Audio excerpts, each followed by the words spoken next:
नमस्कार विद्यार्थी मित्रांनो, तुमचं स्वागत आहे लर्न विथ मी या यूट्यूब चॅनलवरती. संकलित मूल्यमापन 2024-25 इयत्ता 9वी विषय गणित भाग यामधील आपण IMP क्वेश्चन बघणार आहोत की जे पेपरमध्ये येऊ शकतात आणि अशाच प्रकारचे क्वेश्चन या यूट्यूब चॅनलवरती येत राहील. अजूनही तुम्ही या यूट्यूब चॅनलला सबस्क्राईब केलं नसेल तर लवकर जा आणि चॅनलला सबस्क्राईब करा. पहिला प्रश्न आहे आपला, एका चौरसाची परिमिती 48 सेंटीमीटर आहे तर त्याच्या कर्णाची लांबी किती सेंटीमीटर असेल. एका मार्कचा प्रश्न आहे तर यामध्ये MCQ दिले आहे, तर याचं उत्तर आहे डी. समोर आपल्याला ब प्रश्न दिसतोय एका मार्कासाठी. 12 सेंटीमीटर आणि 7 सेंटीमीटर लांबीच्या कपड्यांची टोके जुळून चौकोनात जास्तीत जास्त किती प्रकार तयार होतील. तर याचे उत्तर आपल्याला 1 लिहायचे आहे, जे ए मध्ये दिलं आहे. तिसरा प्रश्न आपल्या समोर दिलेला आहे. आपल्याला 2 स्टेटमेंट दिले आहे, त्यावरून आपल्याला चौकोनाचा प्रकार ओळखायचा आहे. तर हा प्रश्न MCQ असल्यामुळे आपल्याला 4 ऑप्शन दिले आहे: समलंबन चौकोन, समांतरभुज चौकोन, काटकोन आणि समभुज चौकोन. तर याचे उत्तर आहे डी, समभुज चौकोन. खाली आपल्याला 2 मार्कासाठी प्रश्न दिला आहे, त्याचे उत्तर आपल्याला काढायचे आहे.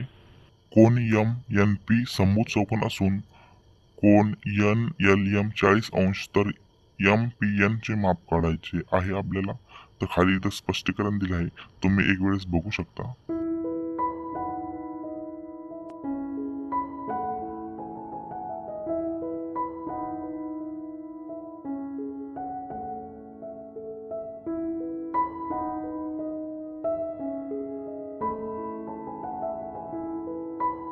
आपल्याला क्वेश्चन नंबर ई दिला आहे, ज्यामध्ये PQRS आणि ABCRS समांतरभुज चौकोन आहे.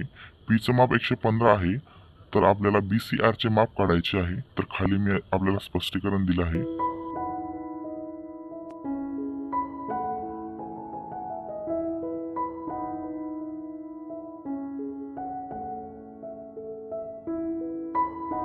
येथे प्रश्न क्रमांक 4 दिला आहे आपल्याला. 4 मार्कासाठी सिद्ध करा आयताचे कर्ण एकरूप असतात. तर त्याचे उत्तर आहे हो, आयताचे कर्ण एकरूप असतात आणि हे त्याचं स्पष्टीकरण पण इथं समोर तुम्हाला दिलेलं आहे. व्हिडिओ आवडला असेल तर लाईक करा, चॅनलला सबस्क्राईब करा. अशाच प्रकारचे व्हिडिओ ते अपलोड होत राहतील.